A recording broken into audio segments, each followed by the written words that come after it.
Shalom, saya akan menyampaikan kebenaran firman Tuhan. Sebelumnya saya akan berdoa. Terima kasih Tuhan buat kesempatan yang kau berikan untuk hamba-Mu menyampaikan kebenaran firman Tuhan. Dan hamba berdoa biar kebenaran firman Tuhan ini yang akan hamba sampaikan akan jatuh di tanah hati daripada umat-Mu yang mendengarkannya. Dan firman Tuhan ini akan seperti benih yang baik. Itu akan tertanam di dalam tanah hati yang subur, kemudian akan bertumbuh dan akan mengeluarkan buah, dan buah ini tetap. Dan buah ini akan menjadi berkat bagi orang-orang yang ada di sekitar daripada umat-Mu yang mendengarkan firman Tuhan ini.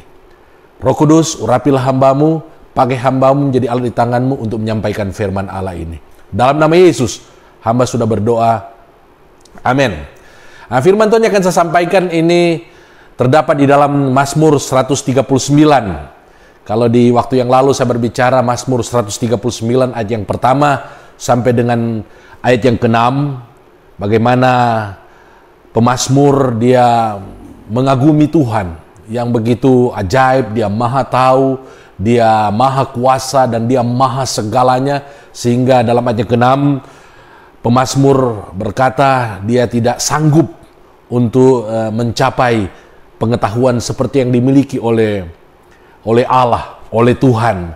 Dan ini mencerminkan satu kerendahan hati di dalam hati pemazmur, yaitu Daud, bahwa sekalipun dia mengalami banyak hal bersama-sama dengan Tuhan, tetapi dia tidak tinggi hati.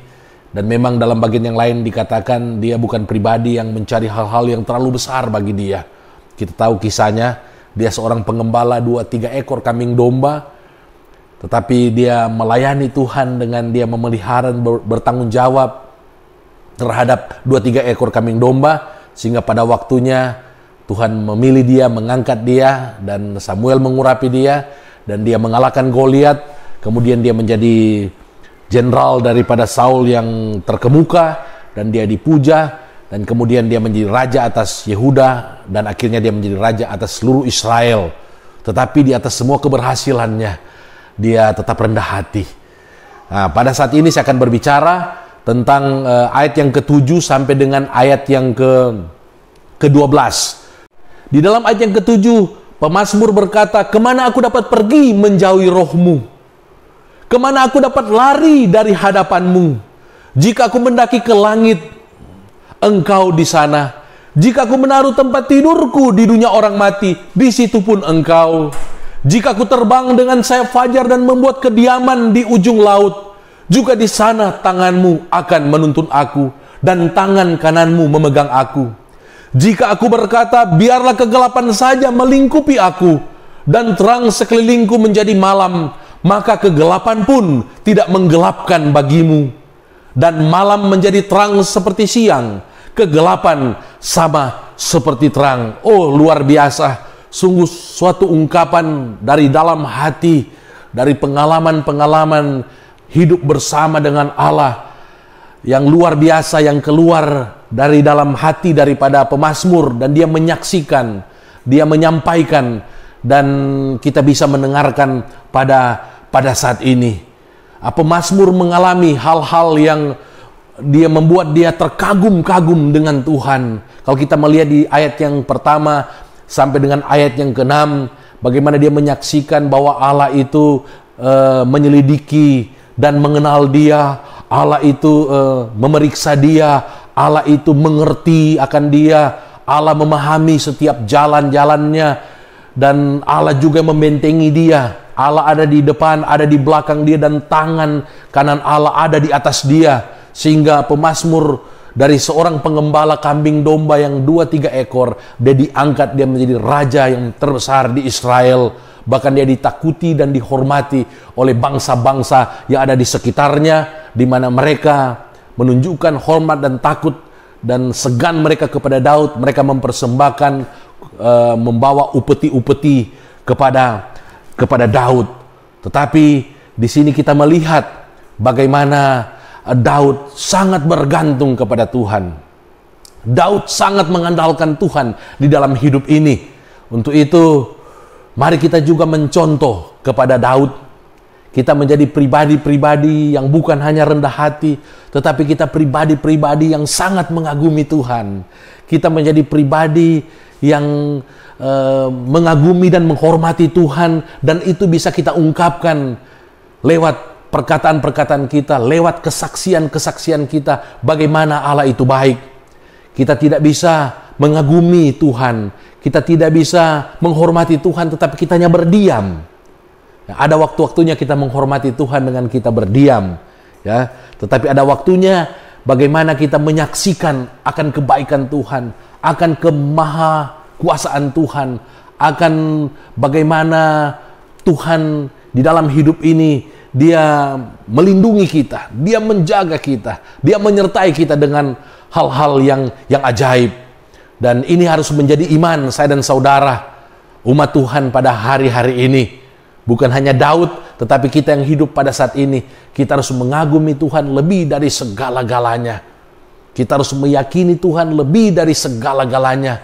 Karena saya percaya, seperti yang disaksikan oleh Daud, bahwa Tuhan itu maha hadir. Ya.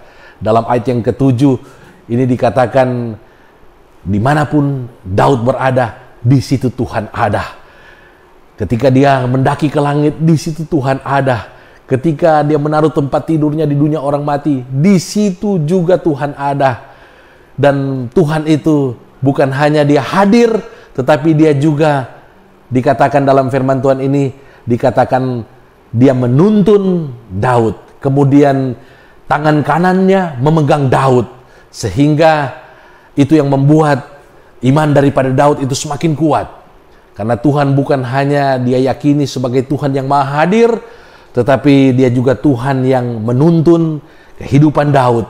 Dia Tuhan juga yang memegang Daud dengan tangan kanannya yang memberikan kemenangan. Dan Dia juga Tuhan yang melindungi dan menyertai Daud dengan kuasanya, sehingga Daud bisa berhasil di dalam kehidupan ini.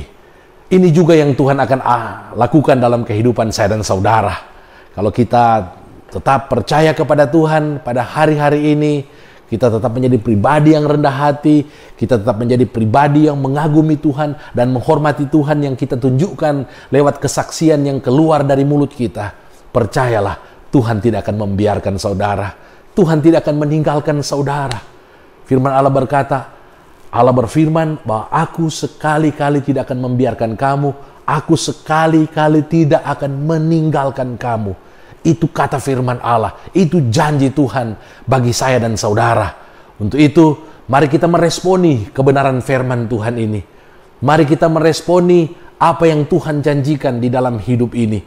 Tetap yakin dan percaya bahwa Tuhan hadir, sekalipun masih dalam keadaan pandemi COVID-19, ya mungkin kita terbatas di dalam bekerja, di dalam menjalankan usaha, di dalam pelayanan. Mungkin keadaan kita sama seperti apa yang disaksikan juga oleh Daud, keadaan sekelilingku gelap, keadaan sekelilingku seperti malam.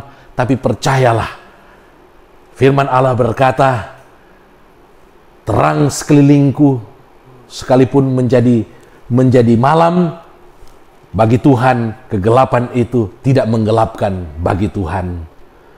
Bagi Tuhan malam itu akan menjadi terang seperti siang, dan kegelapan sama seperti terang. Haleluya. Sekalipun keadaan sekeliling saudara gelap, orang mengatakan mungkin tidak ada harapan lagi. Orang mengatakan mungkin berhenti saja berharap kepada Tuhan. Tidak ada harapan lagi. Segala sesuatu sudah gelap. Segala sesuatu sudah seperti malam. Tapi jangan takut. Karena Yesus Kristus adalah terang dunia. Dan jika kita bersama-sama dengan terang dunia, maka keadaan sekeliling kita sekalipun gelap seperti malam, itu akan menjadi terang. Karena terang dunia, yaitu Yesus Kristus, ada di dalam hati saudara. Haleluya, puji nama Tuhan. Dan terang Kristus yang ada dalam diri kita, itu juga bukan hanya untuk kita nikmati secara pribadi, tetapi terang itu juga harus bercahaya, harus memancarkan cahaya dimanapun saudara berada. Dan ini merupakan janji Tuhan. Kalau terang Kristus ada dalam diri saudara, maka terang Kristus itu bukan hanya akan membuka jalan bagi saudara, tetapi terang Kristus itu juga akan menyinari kegelapan di sekitar saudara. Ada jiwa-jiwa akan diberkati, ada jiwa-jiwa akan diselamatkan. Saya mau kesaksian bagaimana saya membuka YouTube saya, kemudian ada satu komentar yang berkata, "Pak, saya Muslim. Saya izin mendengarkan firman Tuhan yang disampaikan. Saya sangat senang dan saya berkata, biar damai sejahtera Allah akan menyertai dia." Tentu yang mendengarkan firman Tuhan. Inilah yang Tuhan kehendaki dalam kehidupan kita. Ketika terang Kristus ada dalam diri kita, Kristus yang adalah terang dunia ada dalam diri kita, maka tentu kita akan memancarkan terang itu. Dan terang itu akan menyinari kegelapan yang ada di sekitar kita. Hati yang gelap, kehidupan yang gelap itu akan menjadi terang melalui terang Kristus yang ada di dalam diri saya dan saudara. Dan percayalah, Tuhan berjanji dia akan menyertai kita. Sama seperti dia menyertai Daud, dia akan mengangkat kita sama seperti dia mengangkat Daud. Dan hanya nama Tuhan yang akan dipermuliakan. Puji nama Tuhan, mari kita berdoa. Terima kasih Tuhan buat firman yang sudah disampaikan. Hamba berdoa biar terang Kristus itu akan memenuhi hati kami, sehingga terang Kristus itu juga akan menyinari kegelapan yang ada di sekitar kami. Terima kasih Tuhan, dalam nama Yesus hamba sudah berdoa. Amin. Puji nama Tuhan. Dan bagi saudara yang sudah diberkati melalui kebenaran firman Tuhan ini, silakan like, kemudian beri komentar, kemudian subscribe channel YouTube saya, Simpson Pio Ministry, dan bisa share juga kebenaran-kebenaran firman Tuhan ini, biar akan menerangi kehidupan mereka yang masih hidup di dalam kegelapan. Tuhan Yesus kiranya memberkati kita yang mendengarkan firman Tuhan ini. Shalom.